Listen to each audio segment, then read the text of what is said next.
dugsiyada Daarul Culuum Primary School. بسم الله الرحمن الرحيم الحمد لله رب العالمين والصلاة والسلام على رسول الله صلى الله عليه وعلى آله وصحبه وسلم أرضي سلام الله عليكم ورحمته تعالى وبركاته مركا كواد إلهي مالله سبحانه وتعالى ما أنت يتوى مالله حدا تاريخ وسيالته كبشا أفراد لبضا كلية لعتنكا وحي نضوبي دونا مد كميدة دروس تاني دوكسيجين كاين شغلنا ودوكسيجي دار علوم بري عن intermediate school waxaan rajaynayaa guul iyo khayr iyo baraare insha Allah ilaahayna inaga badbaadiyo coronavirus iyo afooyinka kale ee jira waxaynu ku soo jirnay oo ka warramayna unit 3 chapter-ka saddexaad oo ka sheekeynaya economic and natural resources oo ka warramaya markaasi khayraadka dabiiciga iyo markaasi waxqabadyada dhaqan-dhaqaale waxaynu ka soo hadalnay 10 fara badan waxaynu maanta ka bilaabaynaa insha Allah bidmillahi kariim 3.5 oo ka warramaya markaasi trade ganacsiga ayuu ka warramaya marka koowaad arday waxaynu taariif ka bixinaynaa ama waxaynu sharaxaynaa waa maxay ganacsi Why? Trade is the sale or exchange of goods and services between people from different communities, regions and countries. Arday macnaha markaasi ganacsi waxa weeye waa iibka ama waa isku bedelka of goods badeecadaha and services iyo adeega kaasoo markaasi between u dhaxeeya people dadkaasoo from different communities ka kooban bulshooyin kala duwan dadkaas oo ka kooban bulshooyin kala duwan ama ka soo kala jeeda bulshooyin kala duwan sidoo kale to regions gobole kala duwan and countries iyo wadamo kala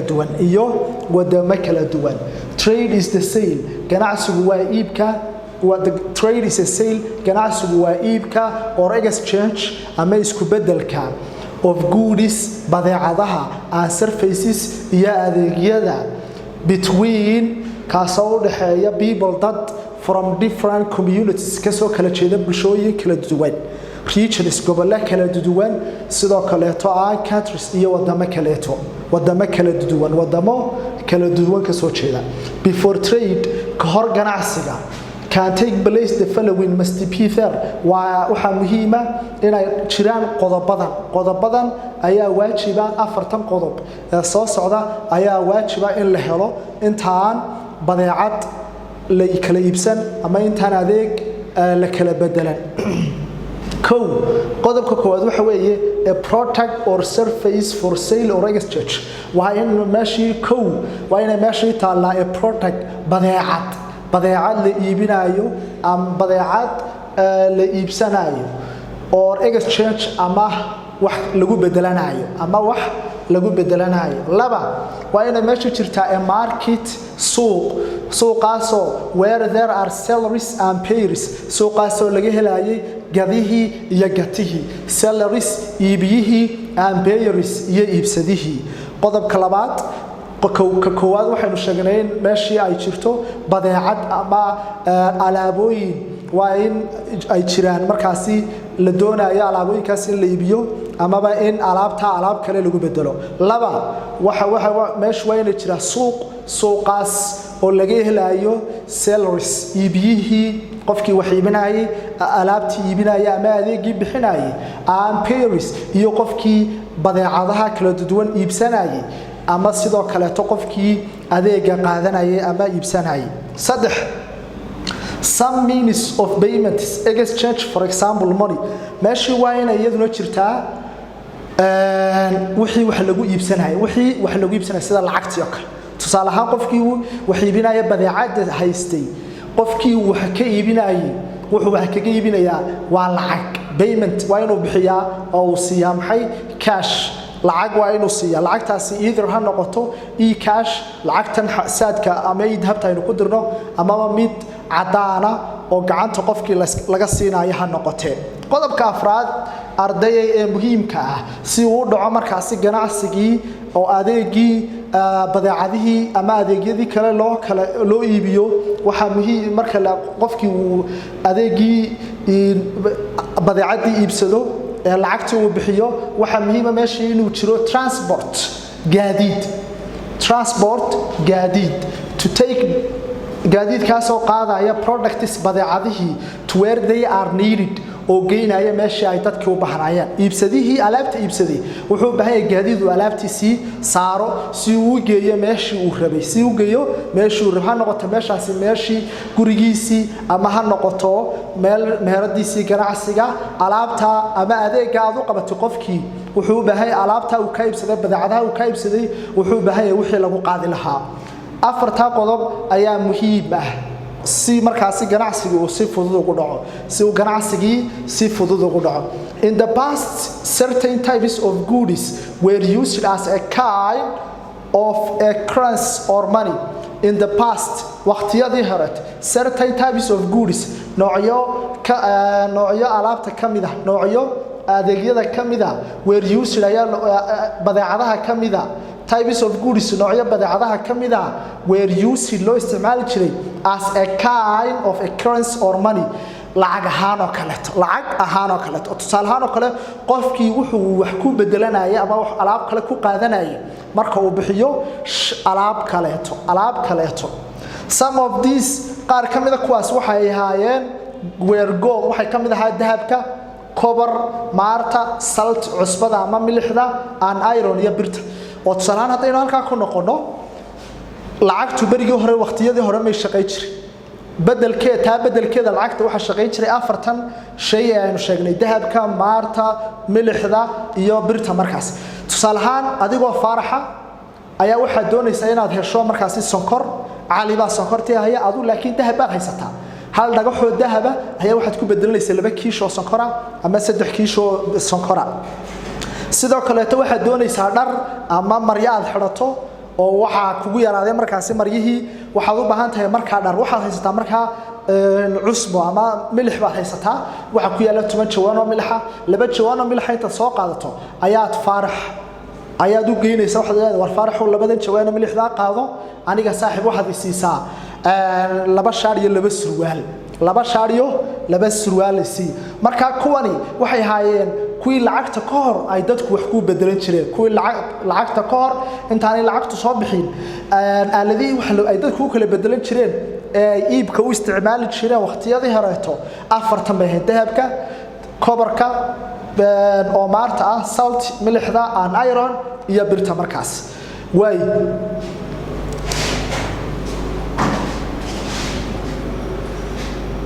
way traditional trade in the Horn of Africa waxaynu ka hadlaynaa arday waqtiyadii horeeto sidii markaasi wadamada geeska Afrika ay u ganacsan jireen traditional trade ganacsi dhaqameedka in the Horn of Africa geeska Africa historically taariikh ahaan there were 3 types of trade waxa jiri jiray 3 nooc ama 3 hab oo ay dadka ku nool wadamada geeska Afrika u ganacsan jireen ama ay alaabtooda isku weydaarsan jireen wuxuu ahaa ka koowaad local trade ganacsi gudaha laba intercommunity trade ganacsi bulshada dhexdeeda ama ganacsi bulshada dhexdeeda saddex long distance trade ganacsi meelaha fog ay dadku ka ganacsanayaan tusaale ahaan Hargeysa from to New York oo kale to long distance trade waa ganacsi meelaha fog waxaynu soo qaadanaa qodobka koowaad oo ka waramaya marka local trade ganacsiga gudaha used to take place between people from the same community ganacsiga gudaha waxa loo isticmaalaa ama waxa uu ka dhaxdhacaa between people dad markaasi wuxuu u dhaxeeyaa dadkaasoo from the same community bulsho kaliya ganacsigan guduhu waxa uu dhaxeeyaa dadkaasoo markaasi the same community bulsho isku mid ah tusaale ahaan inta Hargeysa wada degan ayaa kaliyeed ganacsanaysa wax kala iibsanaysa wax kala gadanaysa wax isweydaarsanaysa marka kaas waa local trade waa the same community waa dad isku hayba waa dad isku diina waa dad isku dhaqan waa dad isfahmaya ab iyo isir isku ah It took place at the markets wuxuu ka dhacay markaas suuqyada which were held at a regular intervals on a certain days of week wuxuu ka dhacay markaas suuqyada ay leeyihiin markaas dadka the same bulshada kaliya isku ah waxaana ganacsadeen certain days maalmo gaara maalmahaas oo kamida markaasi weeka tusaale ahaan oo kale arbacada iyo khamiista ayaa waxa la oranayaa maanta waxa la furayaa bundad dharkii aynu naqaanay nin huudheer kookal ama dharbacada ama kaba ama weel waxa doonaysaba marka waxay kala ganacsanayaan wax kala gadanayaan on a certain days of the week maalmo go'an oo weeki kamida maalmo go'an oo weeki kamida markaas qodobka labaad waa intercommunity trade waa ganacsiga bulshada dhexdeeda ganacsiga bulshada dhexdeeda used to take place between members of different communities ganacsiga bulshada dhexdeeda waxa loo isticmaalaa oo markaas u dhaxeeya members of different communities bulshooyin xubno kamida bulshooyin kala duwan ashxaas iyo dad iyo kala duwan ay u dhaxeeya this trade took place mostly at the borders ganacsigan intercommunity trade ganacsigan ka dhaxeeya bulshadu waxa uu had iyo gooraale ka dhacaa dhulka markaasi borders xuduudaha between xuduudahaas oo dhaxeeya markaasi areas occupied by various of communities meelahaas oo meelaha ay dadku ku badan yihiin meelahaas oo meelaha ay dadku ku badan yihiin lagana helayo various of communities bulshooyin kala duwan marka kaliya hor wax kuga duwan yahay kan